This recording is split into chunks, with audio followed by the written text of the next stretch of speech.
Hi, I'm Andrea Rodríguez, and today I'm going to show you my final exam for a school organization that will be divided in two parts, part 1 and part 2. Let's go! We are a public school in Murcia and we serve students from 3 to 12 years old. We stand out for our diversity. 30% of our students come from migrant families, primarily Latin America and North of Africa. Also, 10% have special education needs, such as ASD, ADHD, and intellectual disabilities, and 20% are at risk of social. We have very spacious classrooms but limited technology, only 3 whiteboards. We have 20 teachers and a part-time counselor. Families are highly involved, but there is a debate about the use of technology. 50% are in favor, 30% are against, and 20% is neutral. Integrating diversity with inclusion, balancing educational technology with the family concerns, and doing so with limited resources is one of our main challenges. But our guiding principle is clear: inclusion, equity, and child well-being, always within the framework of LOE and the Decree 188/2022 of the Región de Murcia. You can see the AI chosen, in this case Lipstick, has proposed 10 concrete development ideas, but we've chosen just 5 of them that we thought that were the most important. Multilingual communication. We will be implementing multilingual communications in Spanish, French, Arabic, and English, ensuring that all parents can understand the school information and can participate fully. This will be included in our Plan de Acción a la Diversidad required by the Decreto 188/2022. And this is crucial for inclusion because 30% of our families are migrant. Family tech workshops. We will be offering digital literacy workshops for families. Since the opinions on technology use are so divided, 50% favor and 30% against, this will help finding a common ground. And also this aligns with the LOE's digital competence goals and data protection laws. And also teachers will include this as a part of the Digital Center. Digital Wellbeing Program. We would create a digital well-being program for teaching responsible tech use. This is especially important for our 10% students with special needs, like autism or ADHD. Besides, this works through the age-appropriate lessons incorporated in our tutorial action plan, showing parents that we prioritize the child well-being alongside the tech use. Teacher training. We would be investing in teaching training for inclusive tech integration, because with only 3 whiteboards, we must use technology thoughtfully for our students. This involves professional development on adapting tech for diverse learners, documented in our teacher training plan per LOE requirements. Parents Advisory Council. Finally, we will be forming a Parent Advisory Council representing all perspectives on technology. These ensure policies reflect our whole community's needs. The decisions will be made through collaborative discussions documented on our school regulations, as the Decreto 188/2022 recommends for inclusive decision making. Some measures like multilingual comms are low cost, while teacher training requires a budget priority, but all align with the legal framework and address for our core challenges: diversity, inclusion, tech balance, and finally limited resources. However, the AI didn't consider 2 parts. When we focus on cultural, linguistic, and special needs inclusion, we recognize 2 key gaps. First, socioeconomic diversity, due to the 20% of our families face exclusion risks. So we need concrete measures like device learning programs or offline alternatives for doing digital homework, as required by the LOE's 82 article on equity. Second, gender and religious diversity.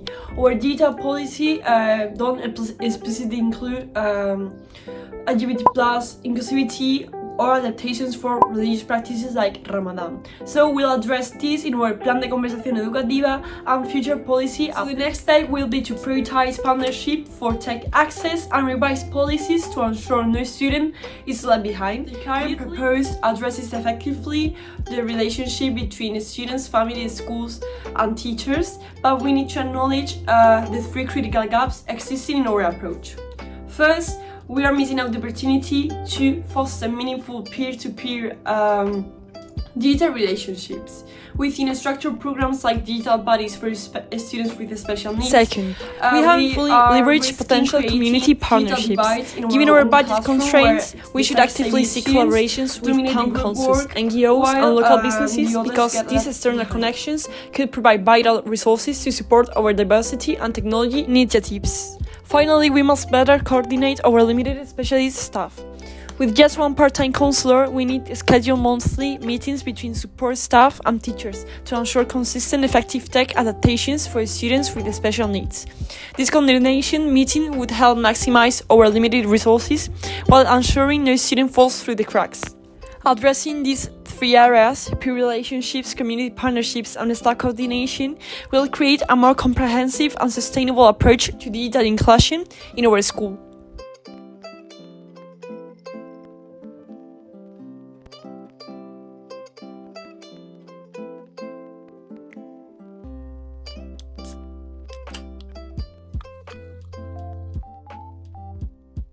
We are taking a unique approach to digital transformation, one where we prioritize communication over technology itself.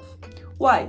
Because in a community as diverse as ours, where most families speak different languages, hold a different view on the screens, and come from a different background, trust and clarity must come first. Our 5-point communication program is designed to bridge gaps, not just introduce devices. First, in our monthly digital updates shared in Spanish and Arabic, we will tell why we choose several digital tools like educational apps rather than just how to use them.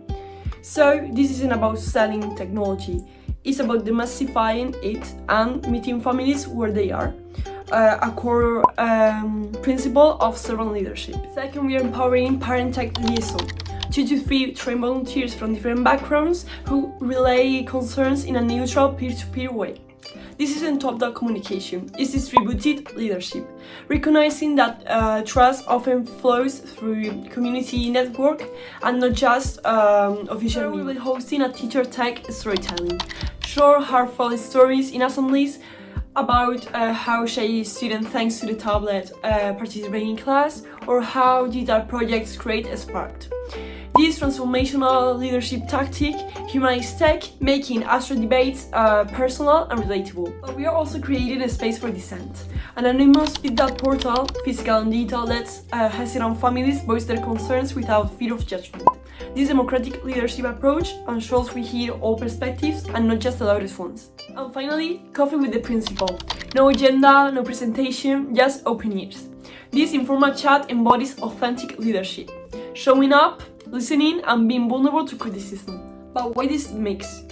Well, multi-diversity demands it.